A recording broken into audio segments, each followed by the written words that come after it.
Hi, a friend of mine sent me this and I thought of sharing my solution and my thinking process with you. My first process, which was not correct, but it at least got me the answer, was this.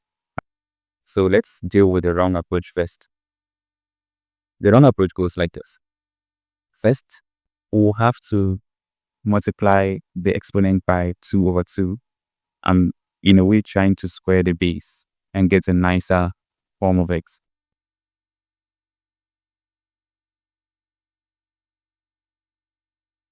And you move ahead to the next step.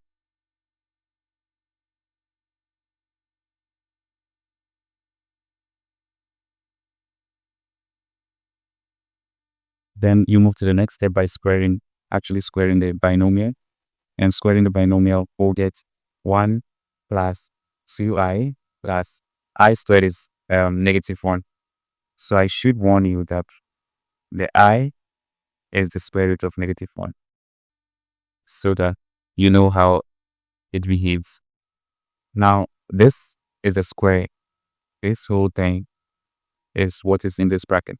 And we'll now bring this power half of 1 minus I. So 1 minus I over 2. We know 1 minus 1 is 0, so we'll have in the bracket 2i raised to the power 1 minus I over 2. Next, we split them.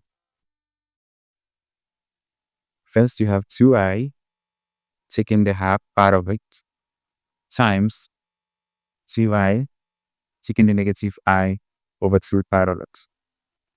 So take note of this carefully, then we rewrite that here.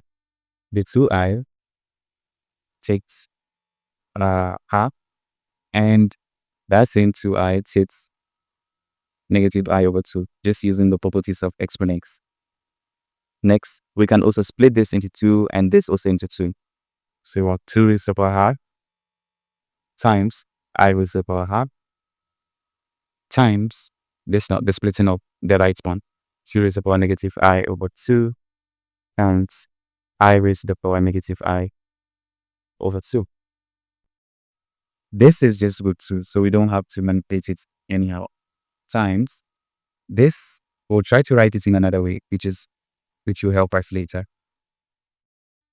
We all know that this plus this equal to 0.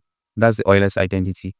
So from the Euler's identity, I can make this thing the subject this way, and I take square root of both sides. Take square root of both sides.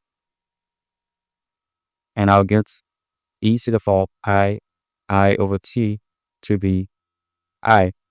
So first of all, this equation will help us. Equation 1 will help us. Equation 2 is when I take the square root again. Taking the square root, I'll end up with e to the power I over 4 equal to I raised to the power half. And that is exactly what we are looking for. So in place of I raised to the power half, we'll put e to the power pi I over 4. For the next one, we'll do the same thing. Rewrite it in a form that we can easily manage. Let me use a blue pen and write this somewhere here. Here we are just changing the base from 2 to e. So if we want to change the base, we'll take the log of it and then take the antilog of it. So log of this, and then you take the antilog of it again. You get negative I over 2 natural log of 2. Now, we can make this better by writing it this way. The properties of logs that says that the exponent becomes the coefficient of the log would allow us to bring up as the exponent here. So this replaces this over here. So e raised to the power negative natural log of square root of 2. Then the next and the final one is this one. So for this one, we already know what I is from this equation. We already know that I is equal to this expression. Let's raise both sides to the power negative I over 2. Let me use a red pen for that.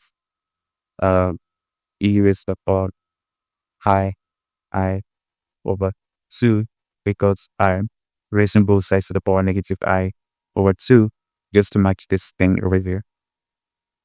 Negative I over 2 will end up getting, if we multiply the powers, we'll end up getting something like this. E raised to the power I times I is negative 1. So since the negative is also there, then it becomes positive. We'll just get I over 4. So this becomes e to the power I over 4. Okay, so picture this equation very well because I'm going to write it on the next page. First we have, let me write it in blue, we have root 2. Then we bring the real space, the real numbers first, into the power 5 on 4 times the next ones, e to the power I on 4 and e to the power, I can just combine them with the exponents using the properties of exponents. So I'll have e to the power I is the common factor out in there, and then you have pi on 2 minus natural log square root of 2 could be. So this is the form that we've with now. And what we are going to do at this point, we can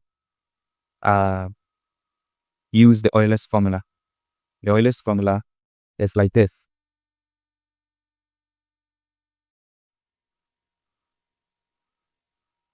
So it states that if we have an exponential in the form I theta, then it can also be expressed in this form. So we consider this as an angle in radians. So let's use that to compute this. We just write the real part. Let me get the computer value, the numerical value for this real fact, so that we don't carry it along like that. It is 3.1018 to 4 decimal places. Now, we are going to use this identity over here, this particular identity, to rewrite the whole of this. So, first, we'll say cosine. In this case, we have the I, but the data would now be whatever is left. Cosine of pi and 2 minus natural log of square root of 2, and I close the brackets, plus I sine of pi on 2 minus natural log of square root of 2. You close the bracket again. So all this has a big bracket here. So now this is just simple numerical calculation. We can use the calculator to determine the value of the cosines of the angles. So let me do that and just put the values there. Okay, I discovered I made a mistake all along. This denominator was supposed to be 4. As we can see here, it was 4. And I swapped it in some way and got it all mixed up. So it's supposed to be 4 here. So with that fixed, we can go ahead and compute the values. So after putting it in the calculator, the value of the cosine is 0.9053. That's what I would inputted. And the value of the sine is 0.4249. And then I forget to put the I. Now let's multiply them out and see whether we get the right answer. Yes, after computing the value, this is what I got for the real part of the answer. It is 2.8079. And for the imaginary part, let's compute that too. That is supposed to be 1.3179. Alright, good. This is the answer from the principal branch of the expression given. So the principal solution is this one. But there are other solutions that are not. This is the principal solution, but there are other solutions that we can cover. Let's come back to this. After getting this expression over here, good. This expression encodes a lot. it can be written in this form. So let me just take this and demonstrate something. What it means is that e to the power I theta at endpoints is also the same as e to the power I theta plus 2 pi. And it's not only 2 pi, but other multiples, any multiple of 2 pi. Okay, so it's always like this.